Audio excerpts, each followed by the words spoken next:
Hey guys, what's happening? This is Michael. Welcome back. We are doing a little bit of a video on the Baby Moon Blades Hunter. As I've been carrying it for the past couple days exclusively, and just kind of enjoying it and seeing what I like and don't like about it so far. And there's not much I don't like. So I've just been using it for my everyday stuff and just kind of seeing how it goes. It's been excelling really well. So it's a little chilly out here. I'm gonna have a little bit of matcha real quick. The temperatures just can't seem to make their mind up around here in Wyoming. It's been up and down quite a bit. Last weekend we had middle 60s, so it was like a summer day out in November. It was kind of odd, but yeah. Anyways, let's transition. So I wanted to clarify a couple of things, just for the sake of putting it on video and documenting it, basically. I learned the behind the edge for the Caleb's Cleavers Walkabout and for this Baby Moon Blades Hunter today, because I was curious. Looking at them, this one here is extremely, it looks very thin and slicey, right? Surprisingly, this is 26 thou behind the edge, and the Caleb's Cleavers Walkabout is 15 thou. So just looking at the two of them, I never would have guessed that, but it's just it's funny how stuff will play tricks on you like that, and you wouldn't know it, using the two to cut so far. At least I haven't used the Walkabout very much just yet for everyday carry kind of stuff. I've only used it just kind of for that task I did the other day. You guys saw me chop some of that wood up. But anyways, I've got a couple pieces of that right here, and I was thinking I could practice on my feathers since it kind of sucked, and then talk to you guys a little bit about it. So one thing I've been really enjoying about the Baby Moon Hunter is its lightweight package that it's giving you. It's extremely lightweight, with it having just some basic micarta handles, pretty decently thin stock. I mean, the tang is full tang, but you wouldn't know it. It's just really fantastic. You don't really know that it's there, which is another thing, with fixed blades that a lot of people, it's the reason they can't get behind them, is because it's too heavy, it's bulky, or it's cumbersome, or it's, whatever the case may be, and people don't like it. With this, I really enjoy how heavy it is and the sizing of the whole thing. I should have grabbed my tape measure real quick. Maybe I'll edit this real quick and I'll grab my tape measure. All right, and through the power of movie magic, we're back with the tape measure. So let's do an overall length here from tip to the butt of the knife. It's about 7.5 inches, maybe 7 3/4. Let's go 7 3/4, okay? So relatively small for a fixed blade, very pocketable, very easy to carry on the belt. I wanted to also show this off because I don't know what Adam is doing these days, but this is a carbon fiber sheath that it came with from Adam over at Baby Moon Blades, and this is such a cool little setup. One of my main gripes with carrying fixed blades also is that you can't take it on and off easily. You have to undo your belt, pull your belt out, that kind of stuff. With this easy sheath here, you can clip the sheath over and on your belt really easy and off, and it locks in really well. So you just squeeze those two in like that and you're done. That's it. So it's secured, but very easy to take on and off, which is great. I think he does some pancake sheaths, I know, and I think he might have some Kydex. I'm not sure what he's doing these days. I'll have to ask him, but either way, love this sheath. It's not the most flashy thing in the world, but that doesn't really matter to me. It's functional. That's the important thing.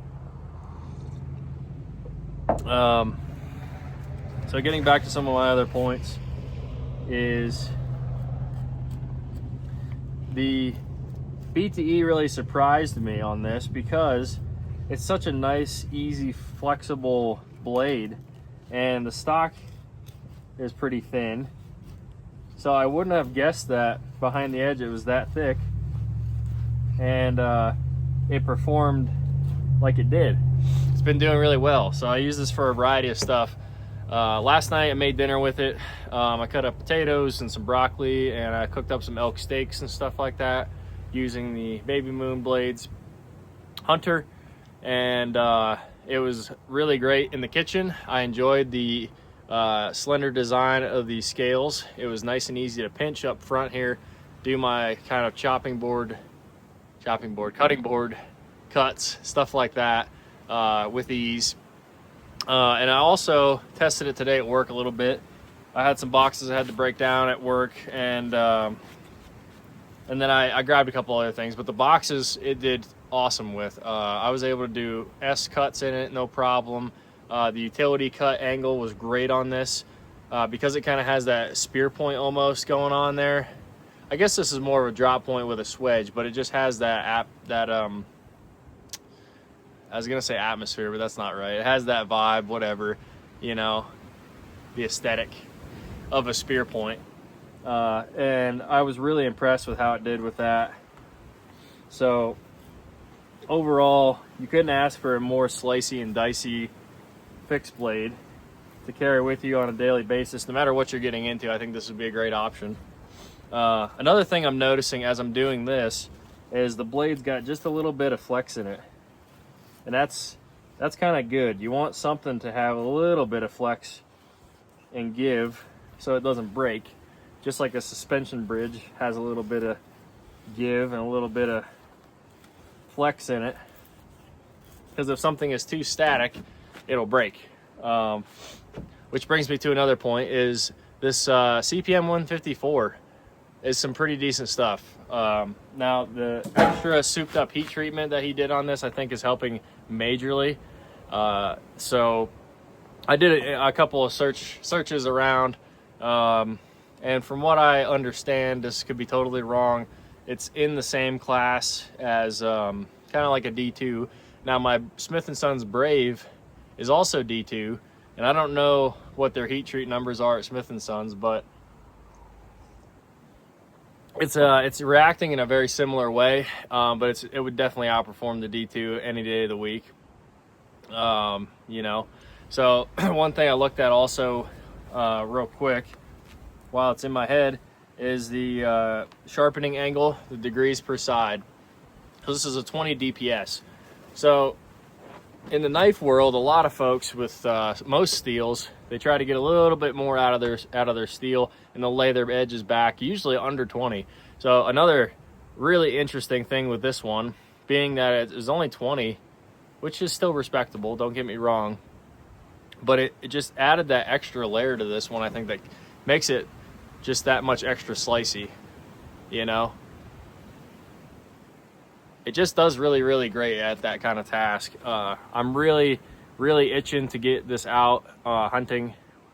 I just am in no position to go right now this year. I'm obviously way late in the season, and we have just too much going on with our building and stuff to go out and try to handle that.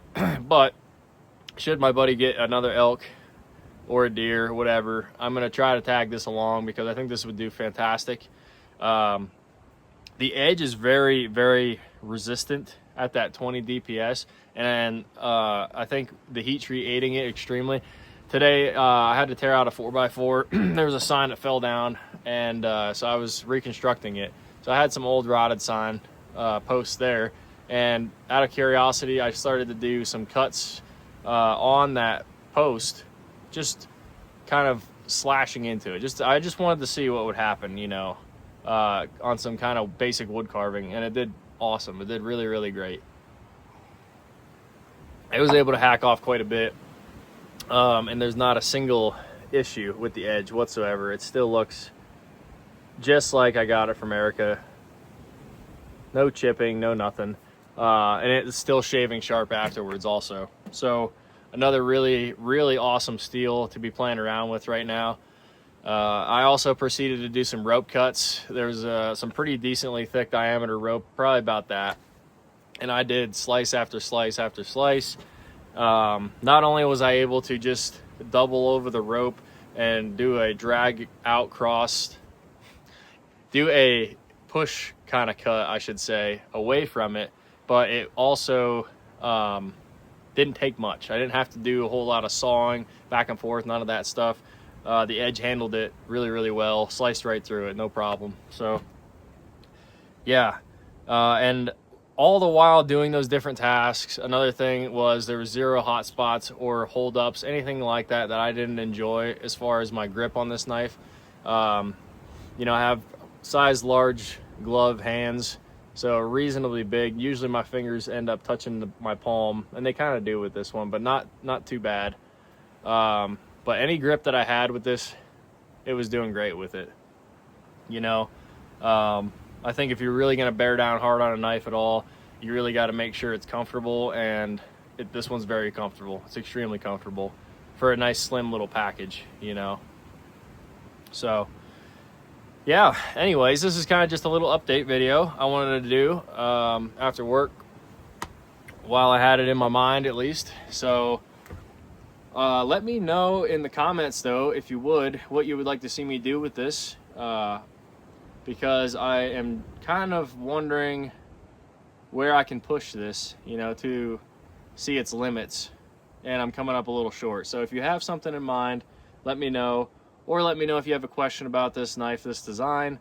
I'd be happy to look it up, or to, you know, check it out on my own if I can figure it out on my own, that kind of stuff.